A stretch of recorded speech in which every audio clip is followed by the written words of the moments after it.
scientific evidence behind using DCB? In bifurcations, I think that DCB nowadays are a must. Once you come out with 2 DCBs, not putting a stent in a critical bifurcation lesion, the amount of satisfaction you get, that's entirely different.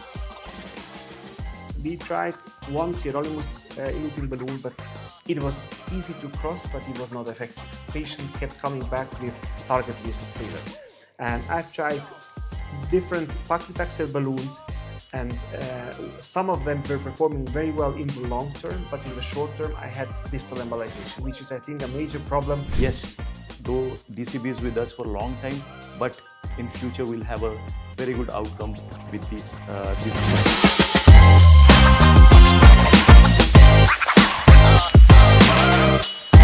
So, good morning, Dr. Florim. So, we have got a Dr. Florim with us. He's one of the renowned interventional cardiologists from Switzerland, and he has got a vast experience as far as use of DCB is concerned. So, we'll be talking about the use, the indications, and the present scenario of DCB in the interventional cardiology. So, Doctor, what's your take on use of DCB in interventional cardiology in 2025? Ankush, thank you so much for this opportunity to speak to you about this. I think the DCB is like a train which is running, and I always tell to younger colleagues and also to older colleagues, the train is running, so hop on the train, because this is not going to stop. Now, I've been using DCBs now for some years. We participated also in some trials. Interesting enough, in the last, I would say, 5 to 7 years, the speed of DCB use and also the indications have widened. And I think they have widened because there's many reasons for that, but one of the reasons is because stents are not perfect. So DCB use is increasing because it helps us in our daily life. What is your take on vessel preparation before giving DCB to that vessel? Is it different? It could be a bit different, because I think with DCB the goal is to achieve lumen, but not to create a big dissection which forces you to implant a stent. And if you intend to implant a stent, then the dissection size does not matter, because you will put in a stent and then it won't matter. But with DCB it matters. So I think sizing becomes a bit more important in lesion preparation, and also probably the use of scoring and cutting balloons becomes more important, because this allows you to gain lumen without creating a dissection. But we are all in a learning phase still. Even people who have done DCB for some years, they still struggle to predict which case is really still doable with DCB and where we still need stents. So, what are the areas where you will, look at? Okay, I'll be using DCB in this case. For example, my case scenario to you. Let us suppose you are seeing some LED lesion. So, how will you start? You do imaging, you cut it, you put a DCB. How you will size it? So, tell me your take. Okay, these are the vessels where I'll use DCB, and how you will proceed for the case. So I think first, maybe if we go with the indications, then I truly believe that we should be using DCB where we expect that stents are likely to fail or not to offer optimal results. This means bifurcations, so avoid 2 stents bifurcations, highly calcified Side branching bifurcation. Well, sometimes, maybe you can even do both branches, but very often you are right, you will do the side branch. Highly calcified lesions, long lesions, diabetic patients, also in-stent restenosis, despite the new guidelines which now suggest different, but I think still there's a lot of room for discussion in ISR. And of course, small vessels, where we have some really sound evidence that DCB work. Now, I think when you prepare the lesion, very often you will maybe achieve a good angiographic result. The result doesn't have to be perfect, because while in the stent world your result should be perfect or nearly to perfect, I think in the DCB era you can accept a suboptimal result because you know this is likely to improve. And what is the definition of this suboptimal result? Well, let us suppose you have got a proximal LED. 90% disease, and you have decided, as per your understanding, I am going for DCB in this case. How you will proceed? You'll do image. What's your? How will you do this case? I do imaging in almost all patients, and So imaging is one. So imaging is one for me, but I think imaging is mainly important in the learning phase. I think DCB should not become a slave of imaging. Imaging is nice, it's good. I'm a big advocate of imaging, but I think it should be also possible to do without imaging. So if you use imaging, then usually you do the imaging and you check for two things: plaque characteristics, so calcium, fibrosis, soft plaques, and you check for size. Because, I think size is very important, since you will choose maybe your cutting balloon according to the luminal diameter, reference luminal diameter, instead of vessel diameter, which is different now maybe to the stent world. And then after your lesion preparation, you look at the result. Now, if you go with imaging, then you will look for two things. First, you need to have enough lumen, and I think in the proximal LAD, probably you should get more than 4 square millimeters of lumen, which is going to likely increase to 6-7 within weeks. Positive remodeling. Absolutely. And then the second thing is also the absence of a major dissection, which is forcing you to think of stent implantation, and also very important, the intramural hematoma. Yeah. Especially in vessels which are not calcified, intramural hematoma can happen with cutting balloon use. So I think there you want to be sure that if you have a hematoma, then either you cut it again and relieve it, or you stent it. So what are the areas where you will think, okay, I have planned for DCB, I have done this, but this is the time I should put a stent? The most important indication. Intramural hematoma? So intramural hematoma, if I cannot cut it out. Or flow limiting dissection. Flow limiting dissection, and then of course if my strive to get luminal gain is not sufficient. So you do all your work, and your diameter stenosis is still over 50%, I think in those cases, I don't hesitate to put a stent, because, stents still work fine. It's not that we should risk the safety of the patient and not implant the stent. But where we think, we have a reasonably good result, then use DCB, because this is going to be better for the patient in terms of, even having a patient who will not be forced to use antiplatelet therapy or for some months. It's very important, because we have sometimes patients, they need an operation very soon. Yeah. In those patients, yeah. So I think that we need this answer, like imaging endpoints of DCB. As you rightly said, maybe 4 or 5. I think this is the answer that we require in future studies. So, Dr. Florim, what is your choice of DCB, Paclitaxel or Sirolimus coated balloon? The real answer is that there was some negative noise about Paclitaxel some years ago, but that noise has vanished. Yeah. And so that noise switched many operators to Sirolimus, and I was one of those also leading towards Sirolimus. I have made good experiences actually with both balloons. However, I think at the moment, I believe that also after recent publications where Sirolimus did not perform very well, I am again more on the Paclitaxel side, and I think there are quite a few studies now coming, and we'll see how these results are. At the end, we need data to answer this question, but at the moment I'm pro Paclitaxel. How about you? So for me, if I want to use DCB, Paclitaxel is the answer, because I go by evidence, and recent that TCT data that they clearly showed that Paclitaxel did better than Sirolimus as far as long-term outcome is concerned. So my personal feel, and as well as a bit of evidence, I think Paclitaxel is the answer if we want to go for DCB. So do we have scientific evidence behind using DCB to support DCB use in present scenario?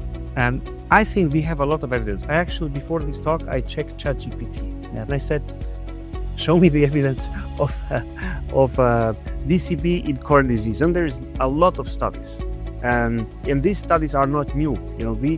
I remember we participated in Basket Small, which was a DCB small up to vessels of 3 millimeter.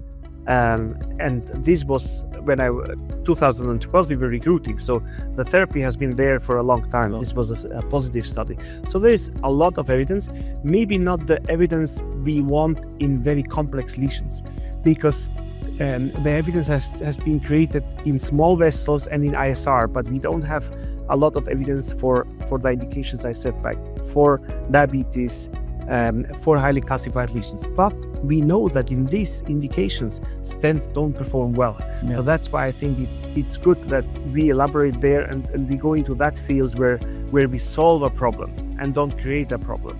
I think in present scenario that the scenarios where we know that our stents are going to fail, these are the areas we must use DCB. So what's your take on use of DCB in bifurcation lesions? In bifurcations, I think that DCB nowadays are a must, because what you should not do is to put two stents, because although it looks good in the acute phase, and I'm sure many of us do a fantastic job, take a lot of time, use a lot of gear to achieve a good result. But in the long term, when these patients come back, very often the result, especially in the side branch, is not optimal. So I think avoiding a stent in the side branch is important, and using a DCB. And we have now also a good evidence for that. However, I dream to maybe use two DCBs for a bifurcation. This is the ideal scenario, but very often this is not possible, and I'm happy with only one stent and one DCB. So I have done around 16 cases of bifurcation, 2 DCBs. Okay. So once you come out with 2 DCBs, not putting a stent in a critical bifurcation lesion, the amount of satisfaction you get up, that's entirely different. So Dr. Florim, what is your opinion regarding use of DCB in a long calcified vessel? I think in a calcified vessel is really something I love. Do you think that in calcified vessel you can modify and place a DCB and come out, and do you expect a positive remodeling in these vessels?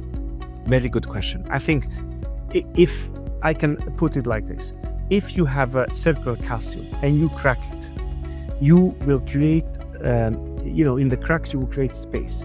You will have growth of tissue within this space. That space will widen and will push the calcium blocks away, so the vessel will become larger. If you have eccentric calcium, very often, and you don't crack it, sometimes you cannot crack it, but you use a cutting balloon, for example, then you will have vessel growth on the opposite side. So I truly believe that in calcium, you can gain lumen. Now, do we fear dissections in calcium? Yes, but they matter less, because in a calcified vessel, the dissection will only propagate to the next calcium block and then it will stop. Usually they are stable. Yes. So I think that's why calcified vessels are actually ideal. And stents, opening up stents in calcified vessels is difficult.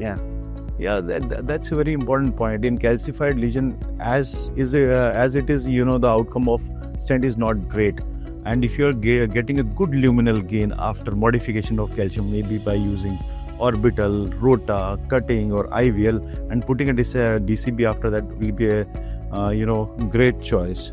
So we should, we just recently treated a patient here in India, and we did orbital thoracotomy for a very long time because the lesion was very difficult to cross. But once we crossed it and inflated an OPN balloon and cracked it, it looked really good and stable. So I think had we used a stent there, it would have been not a very wise choice, because we already had the lumen. We did not have a dissection which was flow limiting. So I think with DCB, we get away and we make things less complicated. So do you think that all DCBs that are available, they are same? And do you prefer some DCB or some technology over another? That's a very good question, Ankush. And I've been trying now almost all DCBs which are on the market, and not many of them are still on my shelf. The reason being that we tried one Sirolimus eluting balloon, but it was easy to cross, but it was not effective. Patient kept coming back with target lesion failure. And I've tried different Paclitaxel balloons, and some of them were performing very well in the long term, but in the short term I had distal embolization, which is, I think, a major problem, especially if you treat patients who are stable. You convert a stable patient to a STEMI for at least for some hours. So at the moment, I think we should really be careful which DCB we use, and we should test this DCB one by one. As there was no class effect in stents in the early generation, I think also with DCB there's probably no class effect. So I think we have to test them. We have to bring this patient back. We have to do our regular work. So in our center, all patients with DCB treatment are in a registry. So we get prospective a registry and the follow-up of these patients. So I think the question which DCB is the best, for that claim we need data, and at the moment we don't have data, although we are now preparing a trial to compare the Protégé and versus the Boston Scientific's balloon agent and stents. So I think that study will give us some good input. What is better? So far, I think for Protégé, I've been using it now since 2 months. I'm very happy with the results because it crosses well, it doesn't embolize, and I can also see the particles on OCT. So so I think that's encouraging, but let's see the long-term data. So how do you predict a good long-term outcome when you are using DCB? Okay, this is the case, I'm using DCB, and okay, these are the things I should see in this case, and patient will have a good long-term outcome. 1, 2, 3. So I think if you use intravascular imaging, then you should clearly see some dissections, because the dissection are entry points for cells to give you lumen. If you don't have dissection, then it's going to be very difficult to expect lumen. That's the first thing. Second thing, you should have some lumen, because of course you can gain lumen, but if you start with 2 square millimeters, then don't expect 10. This is not going to happen. But I think if you gain 5, then you can expect 8. So I think this is exponentially increasing. So that's why you should have some baseline lumen post PCI to expect some more lumen in the future. And third, I think, which is very important, is to really have a good flow at the end of the procedure. Because if you treat a long vessel and like in a CTO, and at the end you don't have a good flow, then this is not a good sign. I think, again, as you rightly said, that imaging is very important. Do you have any choice over OCT over IVAS or IVAS over OCT as far as DCB use is concerned? In DCB use, I am 100% OCT. You know that. Yeah. Why I asked you this question? Because, as you rightly said, one of the indication to go from DCB to stent is extension of dissection and intramural hematoma. So that is what my feeling is. When you aggressively preparing your vessel to have a good long-term outcome with the DCB, I personally feel that IVAS is the answer. You can see crystals very well, you can see the luminal gain. Here, nevertheless, thanks Dr. Florim for giving us a great insight about the use of DCB in present interventional cardiology. And I strongly feel that yes, though DCB is with us for a long time, but in future we'll have a very good outcome with this device.